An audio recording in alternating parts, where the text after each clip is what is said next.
We were at a AVN and everybody was in my room. We were staying, I think it was at the Sahara. Everybody was there. I don't want to name names out of school, but it was like the who's who of the adult industry. And at the time, um, I was under contract with Vidco, which was owned by Ruben Sternman, who was like the godfather of the industry. And Stephen Hirsch was just starting Vivid. And he had contracted Ginger Lynn as the Vivid new contract star, which was the first time it had ever occurred. They would have a booth that was Vidco's booth, and Vivid would have half of the booth. And they would put Ginger and I next to each other on two tables that were in the center of this giant convention center. So Ginger, Lynn, and I were side by side in the middle of the convention center, and everybody kind of centered around us, and all the fans would come in and they would line up all the way across the convention center to get their signature and their autograph with us.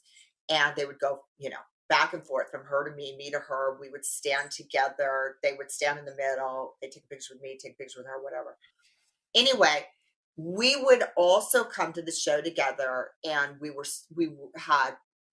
treated like royalty. We were treated like royalty. We had limos. We had all we wanted in the rooms, open bars, anything you wanted, anything. So everybody would come to our rooms and party with us. And we often would have adjoining rooms.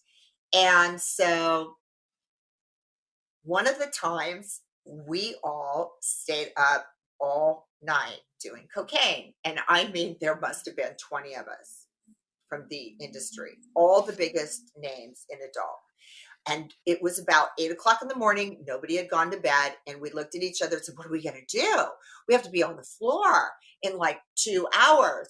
What are we going to do? And I looked and at this girl, her name was Susie Gunn. At the time, she was Erica Boyer's girlfriend, but she knew everybody in the business. And I said, how about a bomb threat? And she goes, good idea, great idea. So we're all sitting there. I go, you do it. She gets on the phone, calls downstairs, and calls in a bomb threat to the AVN floor. This is a true story. We're all sitting there. I don't even want to tell you, somebody's still holding the mirror. We're all up there, right? All of a sudden, hang up the phone. We go, wow, do you think it worked? Do you think it worked? About 5 minutes later, the phone rings. It's like ring, ring, ring, ring, ring, ring. I'm like, I'm not answering the phone. Ring, ring, ring. Get the phone. All of a sudden, hello?